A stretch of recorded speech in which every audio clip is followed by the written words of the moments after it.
Hey y'all, my name is Madi Cheever. I'm a registered dietitian nutritionist, certified health education specialist, type 1 diabetes specialized coach, and the face and founder of Type 1 Type Fun. And I also live with type 1 diabetes. I share stories, resources, and tips to make diabetes management easier and a lot more relatable and fun. We have a very special guest whose story is nothing short of inspiring. Robin Rybolt has been living with type 1 diabetes, and she's been through something very few people have ever experienced: an islet cell transplant. In this episode, Robin is going to take us inside that journey from her diagnosis to living with diabetes, to what it's like to go through her transplant process, and how it's changed her life since. Whether you're living with diabetes yourself, have a loved one who is, or you're just curious about groundbreaking treatment, this is an episode you won't want to miss. Hello, Robin. Thank you for joining us. Hi, thanks for having me. Absolutely. So I think we have to go back to the very beginning, right? So would you mind telling us a little bit about when you were first diagnosed and what that experience was like for you and your family? Yeah, absolutely. I was actually diagnosed when I was 22, but not officially diagnosed until I was 23 because I was pregnant. Okay.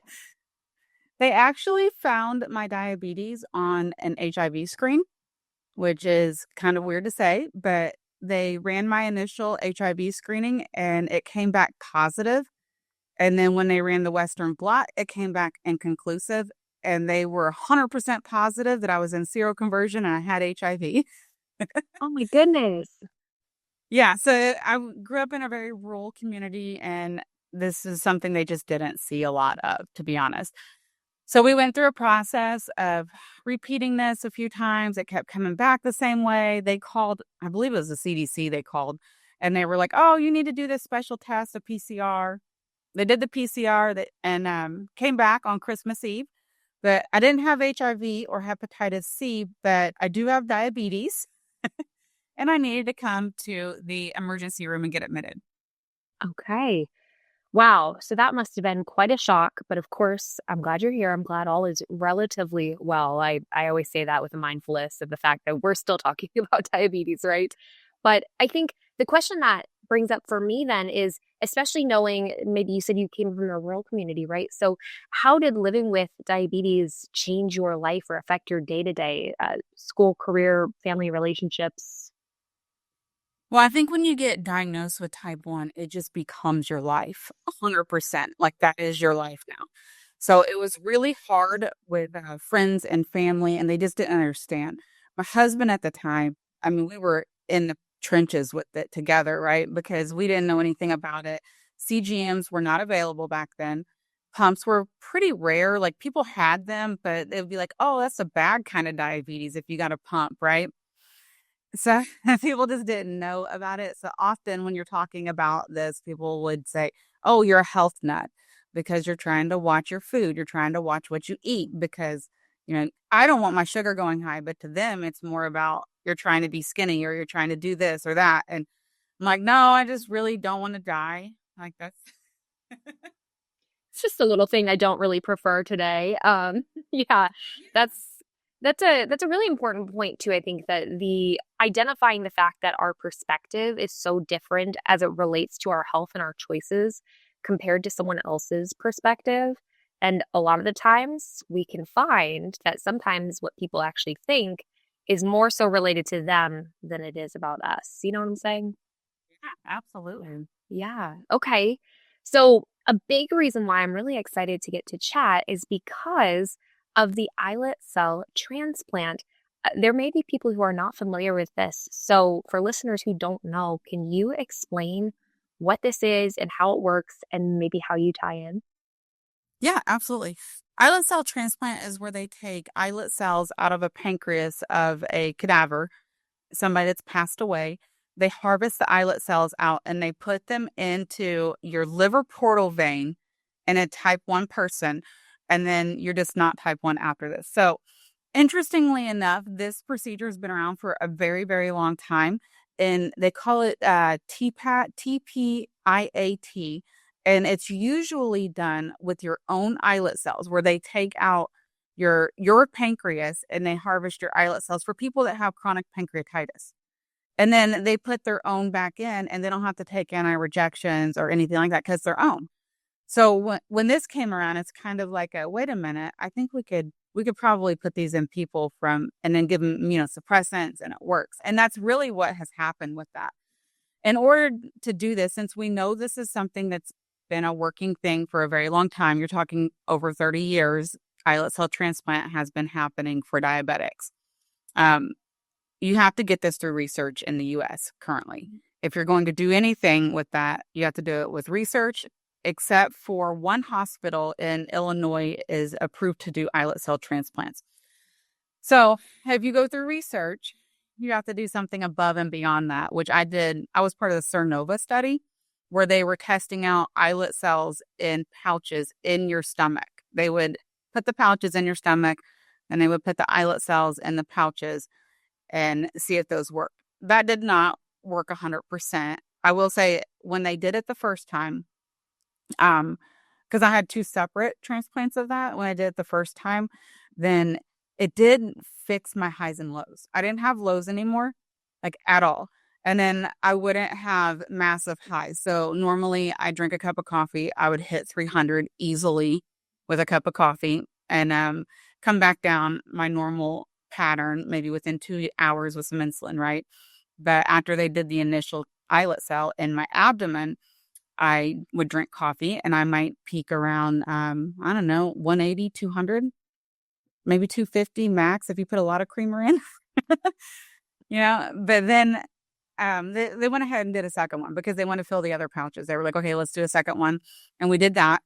And I ended up rejecting. So we had to go in and take them out.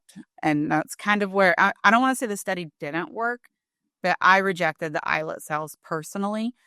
And I think this had to do with the medication because at the time I was on anti-rejections that were pill form. And after that, they switched me to an IV form of medication.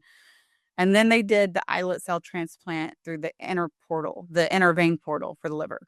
And I haven't been on insulin since then. So that was October the 9th, 2024, when they did the liver portal. And I haven't been on insulin since. Wow. And we're coming up on a year. So happy early anniversary. So I want to clarify one thing for anyone listening. I try to be very specific with language. Rejection in this context, we're not saying, I won't do this. It's actually our body literally rejecting something. So if we're build up antibodies. That's what it's built for, antibodies. And that's how they find out it's going to reject it. And your body is physically rejecting the organ, basically, because it's an organ. Yeah. And that's a big trade-off that we talk about with these kinds of things. People have talked about transplants of pancreas themselves, pancreas, grammar. And then we've also talked about islet cells. What's happening is there's a trade-off, right? So it's the thing that you know, the thing that you don't. So oftentimes when people consider this, what we have to talk through is, okay, well, carb ratios, carb counting, all that, it's a lot. And that's what's required of the relatively typical type 1 experience. But then if you are to consider something like this, then there might be some trade-offs. There might be, like you said, the anti-rejectal medications. There might be some additional things to watch out, trends to identify, procedures to go through, which can have its pros. I think everything, there's choices, right? And so it may not be as common simply because I think that not every medical provider is fully up to date on all of the possibilities. I think that's a big reality of why, along with the fact that it's not fully approved in most medical facilities outside of research. So what was that initial moment that led you to consider participating in this research study? Or with the 2, is it 2 research studies? Am I interpreting that correct? No, it's one research. Just one. Okay, one research study for 2 pouches. It's almost like you do the research to get the trade-off of the inner portal. Okay. Because they know the inner portal worked. So that the part of the study that I was in was if you do the research, you get the inner portal because we know the inner portal works kind of thing. Okay. Yeah. Yeah. So what led me to this is, honestly, it's a little heartbreaking, but I'm pretty open about this, that I had got a divorce in 2015. We were married for quite some time, maybe a decade, and he was diagnosed bipolar. But in that, I remarried and I started having kidney trouble in probably 2021. And they didn't really know what caused the kidney trouble. But I told my husband at that time that, hey, I got this going on. And he was like, I don't want to be with somebody that's sick. So we got divorced. And I wasn't in a real good spot with that kind of stuff. And I was looking into more. And I went to the endocrinologist and I told the endocrinologist, like, hey, this is really upsetting. And, I don't want to deal with diabetes anymore. Nobody wants to deal with it anymore, right? That's for sure.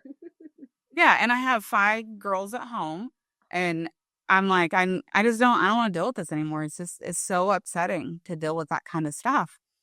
And he said, I think I know somebody that can help you. He's like, "You're a good candidate for a pancreas transplant." He told me, "Your A1Cs are you're very active." I was on the Tandem T-Slim. I was on, Dexcom combo. It's not that I wasn't trying or I wasn't doing everything I could.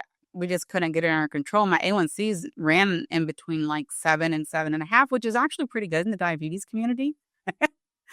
But still, it's a little on the higher end, and you're still dealing with a lot of lows and a lot of highs and crankiness and things. So I ended up seeing this guy in Chicago. I called him up and told him, hey, I'm interested in this. And they said, come on up.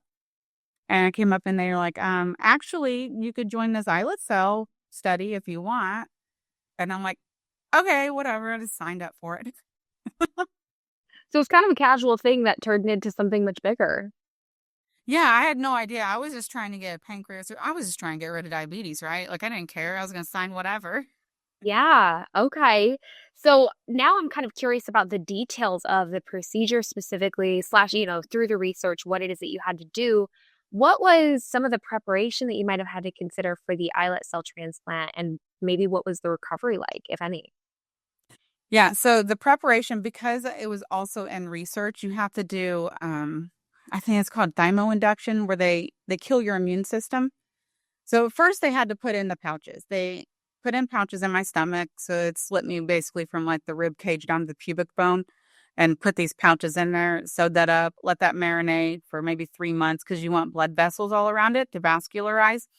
And then they put in the islet cells on the top pouches. And then we saw how that did. We'd go back and do mixed meal tolerance testing, which is very similar to like when you're pregnant and you do the sugar glucose testing. So they would do that. And then you go back for another round to put more islets in the bottom pouches. And then, of course, I ended up rejecting. So then we took them out and then did the inner portal. So with all of that, I would say that every time I went up was probably a week at a time. I had trying to think, it was probably 5 surgeries, I think, total that they did. But then you did thymo induction too. So probably about 6 weeks of stay for me in the hospital. And with the thymo induction, I actually had a reaction to that after I went home and had to go back for a week because I ended up with serum sickness. But that everyone doesn't get that. That's just kind of something that happens. Wow. Oh my goodness. Thank you so much for being so open and vulnerable with all of the information you're sharing. A question has come to mind, if you're comfortable. What was the hardest part of this experience? Was it physical? Was it emotional? Was it both? I would probably say emotional because the more so tied into that second divorce was somebody that was like, I just don't want to be with you because you're sick. That was a huge struggle because I have 2 small kids with him and it continues on. And every time I would go up and I'm like, well, I have to go because I have an organ. It was kind of like, I don't really think you need to go. And, it was just like a whole emotional battle. And then you're down and you're missing your kids' things. So I would say that was a really hard part. My daughter ended up losing her spot on the cheer team at her high school because I wasn't present enough, to be honest. And then just your kids seeing you down and having surgeries and constantly being out and being like, well, mommy's sick. And transplant meds are no joke. I'm not going to say that it was a cakewalk. It wasn't bad. I would still do it 1,000 times over because the end result was so much better. But transplant meds they can be rough. They can be rough. They can make you very sick. Yeah, yeah, absolutely. That's one of the client populations I work with is individuals who have had transplants, and then they also need that blood sugar support. Oftentimes, like kidneys or something like that. It's a lot. There's so much to consider. It is so complex, and I think everyone who goes through even somewhat of a similar experience deserves all of the credit for everything that you're dealing with. I'm sorry that the emotional side of things was so tough. That sounds so hard. And I wish that you had just gotten all of the amazing. I'm sure there were some days where you really did have that awesome support, but I bet there were some days too where you're like, man, I really need some extra TLC. And I'm hoping that you are feeling that now. And I hope that everyone is able to have such wonderful, supportive people surrounding them. And something that you said actually got me curious. So you were talking about you would do this over, right? Even though you know the struggle of it, you would do it over because of maybe the benefit that you've seen. So the thought that I had is, how does that blood sugar management change immediately after transplant? And then what? Yeah, so I did have support through, like, I have a fiance, and he's excellent. He was up there 100% with me and helped support, but it's not the same as kind of, struggling with your children and emotions, right? So, what did change immediately is the day after transplant, I had to go get an ultrasound. I think they ultrasound your liver to make sure there's not blood clots in it and stuff like that, just from doing the basic surgery and things. But I had a coffee after, and I didn't have a spike. And I was like, "Oh, this is awesome." Like, okay. But at the same time, you sit there and you think, when is the other shoe going to drop on this situation? So I'm still very cautious about the things I eat. I've I've formed like a big community, especially like just bringing people in I've talked to that's already had the same transplant, that have had pancreas and things. And everyone is the same way. We're all still checking our blood sugar. We're all still very worried about it, even though it's completely normal. I actually just took my Dexcom off 3 days ago. Like I don't have one on today, and they had to take my pump off me, as in they had to tell me that needs to come off. Your A1C is 4.4 and the pump has to come off. And I was like, okay, because I was so scared. I'm terrified that it's going to come back. But now you not only can you eat whatever you want, and I know that a lot of people outside the diabetic community is probably like, oh, great, you can go eat Skittles, you can eat what you want. This is not your main concern in life. If you're a type 1 diabetic, nobody is out here saying, I'm sad I can't eat Skittles. They're saying, I'm sad I didn't get 8 hours of sleep because my pump was beeping. They're sad I can't go swimming with my children because my blood sugar will drop till 20, while I'm swimming, and I won't know because I'm too far away from my Dexcom. Like, these are the things that people are really concerned about in the type 1 community. It's not about us not eating mashed potatoes or Skittles or a candy bar. Like, we don't even care about that. We want to be able to do the other things in life, like going hiking and stuff. I traveled for the first time in December with no pump. I mean, I brought the pump with me.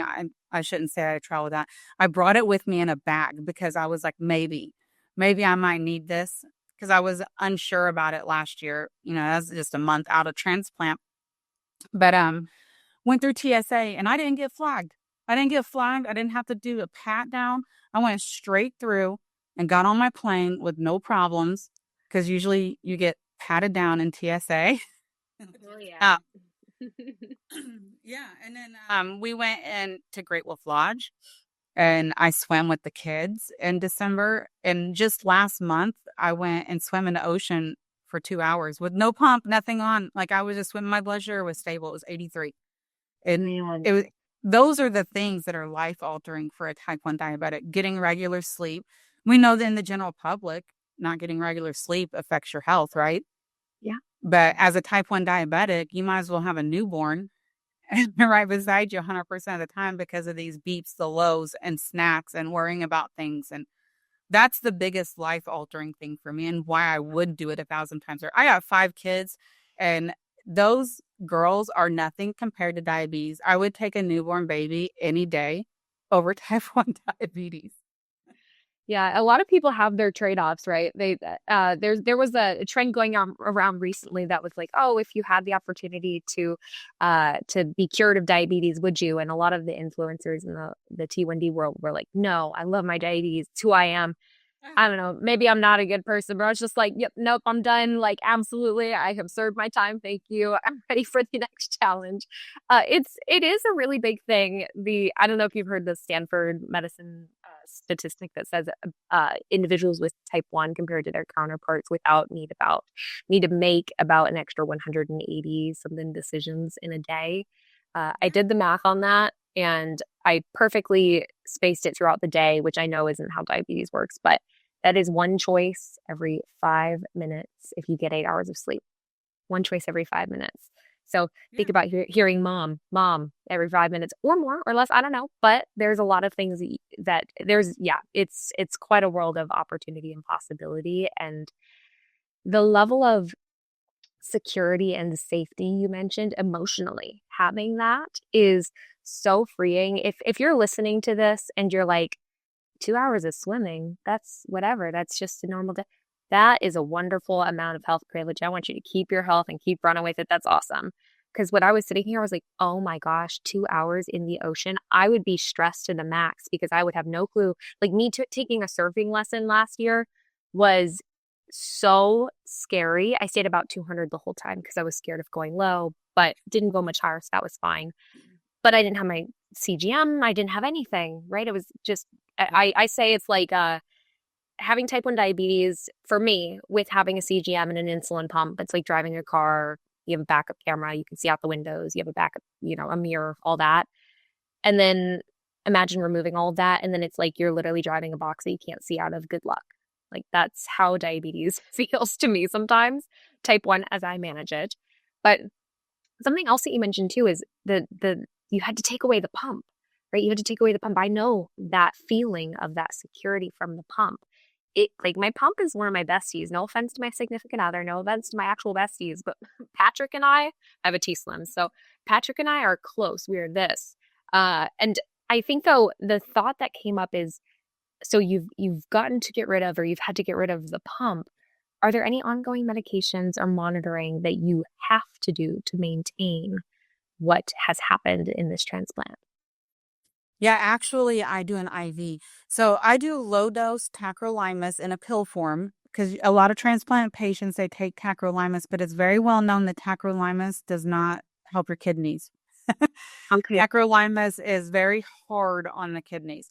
So I also take belatacept in an IV form, and that's more of I don't want to say it's experimental, but it's not necessarily it's used more in kidney transplants, but he's kind of seeing how this works. Now, when I told you I rejected, I was on my Fortic and tacrolimus. And that's when he switched all his patients over to tacrolimus and belatacept IVs to see if that would help. And he did tell me a couple weeks ago, a couple patients went off of Bella because it's just expensive. It's very expensive to be on that. They ended up rejecting. So it's staying on Bella is kind of where you want to be at for right now, because that's just what the study and the research is showing is staying on that. So I do take those. I take my Tacro twice a day just because you can do a one dose Tacro, but I think it's more expensive and insurances don't really like it. But you also get different side effects. Everybody's different. But my twice a day Tacro is kind of like, this is okay for me. That's where I sit at, is the twice a day. And then I do the Bella every 4 weeks. I go to Chicago and do that, but we're going to transfer that to my hometown soon. But that's all I take for ongoing medications for transplant. I do take a thyroid pill, but that came along with the diabetes. It's like a diabetes friendly friend over here hanging out, the thyroid problems. Yep, frenemies, yes. And just to clarify, if anyone's listening, we are not giving medical advice. We are simply talking about our experiences here. And thank you for sharing those experiences and that information. It's so cool, I think, for people to understand what is going on in the world of medicine in general, and then niching down into diabetes is very cool. Is there anything that you wish you would have known before going through all of this? I don't think there's anything ahead of time that I would have known or wanted to know, because at the point that I was in life, I wanted rid of it. I was Yeah. okay with doing something even slightly risky to get rid of it. I'm not a risky person, but I would have done risky things to get rid of it. Okay. Yeah, I understand. It takes a lot. It takes a big toll. It takes energy, it takes emotion, it takes time, it takes a lot of brain power, a lot of manpower, a lot of money to do all of this. And it's tough, but so are we.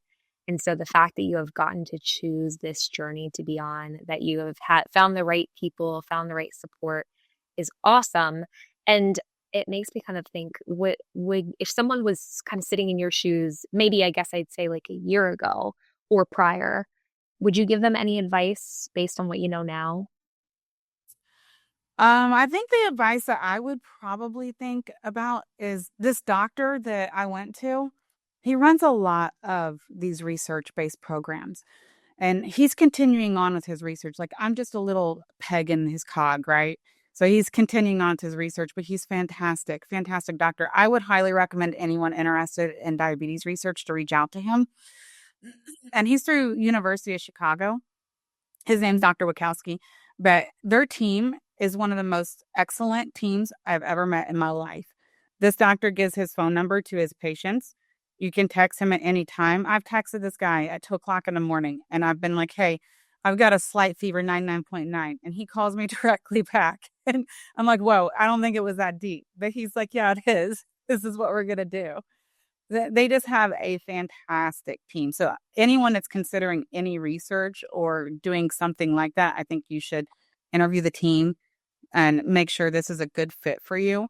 Make sure that you are able to get the support you need out of that, because I wouldn't have been okay without having support. Oh my goodness. Yes, a thousand times over. Make sure that you are being intentional with your questions and your care team. And if it's not the right fit, I don't know how everyone feels about trusting their gut. Some people are better at it, some people aren't as great at it. But if you can, if you get that gut feeling or that voice in the back of your head and it's like, I don't know about this, then maybe it's something to listen to, I guess. And, ask questions, ask those questions out loud, be bold, be unapologetic, be almost ruthless in asking for what it is that you need, whether it's an understanding of what's going on or direct questions about the care, the aftercare, all of that stuff, I think it just makes a huge difference. Yeah, I was really bold in asking him questions and he did not shy away from them. And mine was more so a situation of I wanted to make sure that his passion was in this, because it's like I don't want to go to a doctor that's just like, well, I just want to see if this will work type thing. And it's really funny. I straight honestly asked him, why diabetes? Why are you in? And my thought was, do you have a child? Do you have a family member? Something that's affected you with diabetes? And he said, I'm just a transplant doctor. I like transplanting things. And I was like, oh, this is fascinating. Yeah. Yeah. It's always interesting why people go into things and why they do what they do. And just to have such an awesome supporter that sounds like a wonderful provider. I'm glad that you had that support on your side. It makes all of the difference. And so I think my final question for you today is there anything we haven't talked about or haven't discussed that you feel like it deserves a moment in the spotlight? Anything you want to say or anything you want people to know? I think more so just about research, that more people should apply to research, because this has worked out okay for me so far. I mean, I'm a year in. And I think that following the research, I think there's a lot of stuff that's out right now. There's a lot of these different things that are just coming out. And have you seen the Santa one, where they are doing gene editing? I think, yes. I was just talking about this with one of my clients. I don't know enough to speak on it yet, but I have heard this chat. Do you want to say more at it? No, no, no. I don't know enough to speak on it. Okay. Yeah, it's all complex. I'm not a researcher. Yeah. I just know there's a ton of research out there. And I think that a lot of people they shy away from it because of the anti-rejections, but they're researching anti-rejections a lot right now. And I know that there's one Rupart that's in the mix right now, and it doesn't affect the kidneys. They're doing a lot with these anti-rejections to be less harmful. So I think those are things that do deserve the spotlight and that people should look forward to. Wow. Yeah. Thank you for saying that. And again, thank you for an awesome chat today. My hope is that for those listening, I hope this brought an extra layer of depth and understanding of simply what is possible. I truly believe that medication and technology are improving so exponentially that we're going to see a lot of change in the next 10 years for the best, right? The next 10 years are going to be so much more progressive than the last 10 years. I think that's just how it works in general. And so, again, Robin, thank you for sharing your experience today. Thank you. That's it for today, my friends, but the fun doesn't stop here. If you liked this episode and want more real talk diabetes support, come hang out with me on social. Just search Type 1 Type Fun, all words, or head to type1typefun.com for tools, tips, freebies, and real-life resources you can actually use. And if this episode made you laugh, learn, or feel a little more seen, feel free to leave a comment, give it a like, share it with someone you love. But until next time, live empowered, be silly, have fun, and eat some carbs.